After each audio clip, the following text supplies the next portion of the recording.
My name is Michael Turner. I'm 42 years old, a civil engineer from Atlanta, Georgia. I've always been the type of man who believed that if you put in the work, build a home, stay loyal, show up every day, you get a good life in return. For a long time, I thought I had exactly that. A steady job, a mortgage half paid, a golden retriever named Max, and most importantly, a wife I adored, Samantha, and I met through mutual friends. She was smart, magnetic, and full of charm.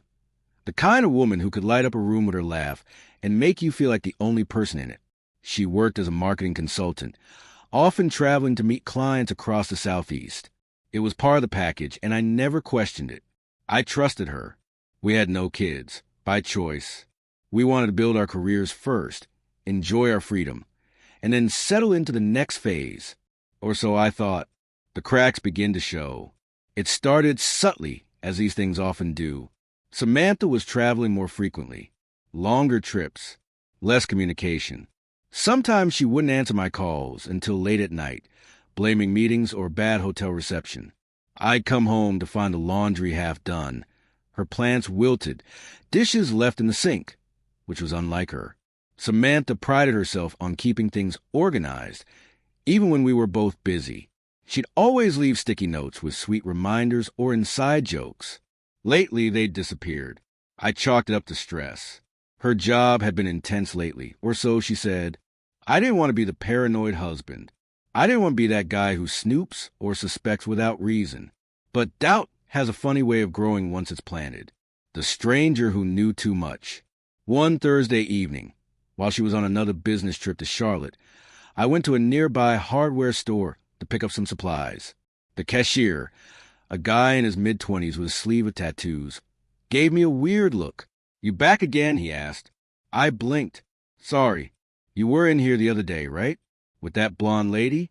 Y'all were asking about patio furniture." I felt a strange chill crawl up my spine. "No, that wasn't me." He frowned. Could have sworn it was you. You look just like the guy. Anyway, have a good one." I laughed it off, but inside, something clenched. Samantha and I hadn't been shopping for patio furniture in months. And certainly not with another man.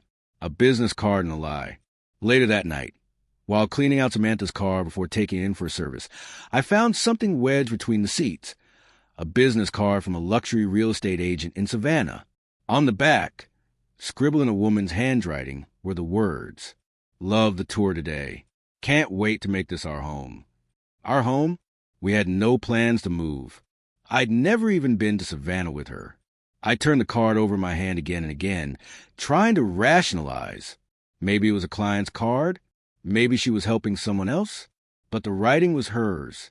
I knew the curves of her LS and the way she looped her RS, and that was the moment I knew something was very, very wrong. The investigation begins. Over the next few weeks, I did what I never thought I'd do in my marriage. I started digging. I checked our bank statements. Separate accounts had been our agreement. Her idea, but I still saw transfers. ATM withdrawals in cities she never told me she'd visited. I hired a private investigator. It felt dirty, dishonest, desperate. But if Samantha was hiding something, I needed the truth. 2 weeks later, I got a call. "Mr. Turner," the investigator said, "I think you might want to sit down." Samantha had a second life, a full-blown, emotionally and physically invested relationship with another man in Savannah. His name was Brandon Cole. Divorced, real estate investor. She'd been seeing him for nearly 3 years. She wasn't just visiting for business.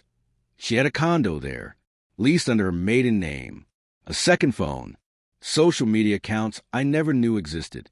She'd even introduced herself as Samantha Pierce, claiming she was single, a travel blogger, and not interested in settling down. And yet she was settled, in 2 different lives. In Atlanta, she was my wife, polished, reliable, devoted. In Savannah, she was someone else entirely. Spontaneous, flirtatious, untethered. The man had no idea she was married. Neither did his family. The worst part? She didn't seem to be planning to end either life.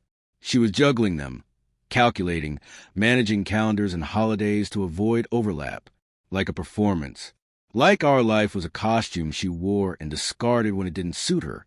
I didn't scream when I confronted her. I didn't throw things or demand explanations. I just laid everything on the table, literally. Photos, receipts, emails, screenshots, copies of keys to her Savannah condo.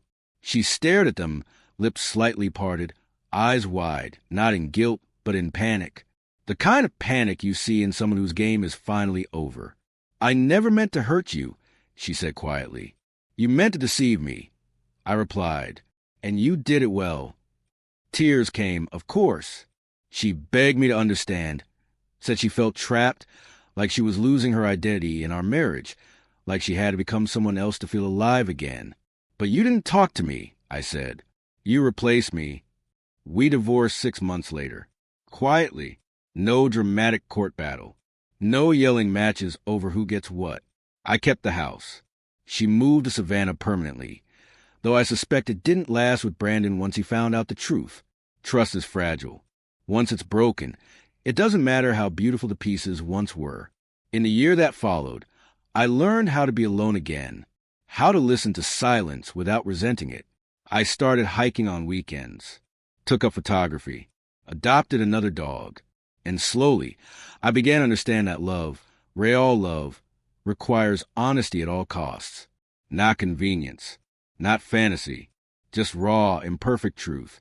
About a year after the divorce, I got an email from Samantha. Just a few lines. "I still think about the life we had. I'm sorry I ruined it. I hope you find someone who never needs to lie to be happy.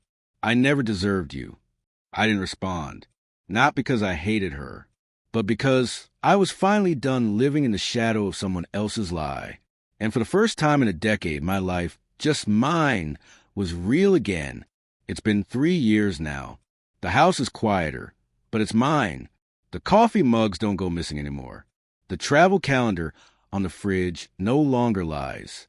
Max, my old retriever, still waits by the door out of habit, but not for her anymore.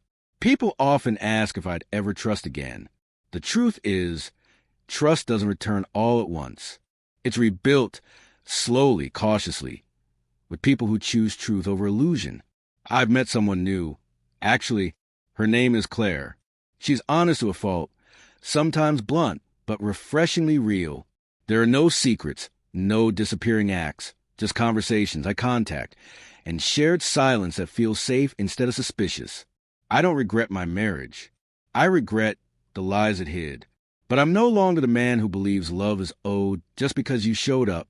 I believe it's earned through openness, consistency, and the courage to face who you really are without needing 2 names, 2 lives, or 2 homes. Samantha taught me that truth matters more than comfort. So if you ever suspect something's wrong, listen to your instincts.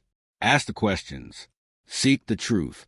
Because sometimes the life you think you're living isn't yours at all.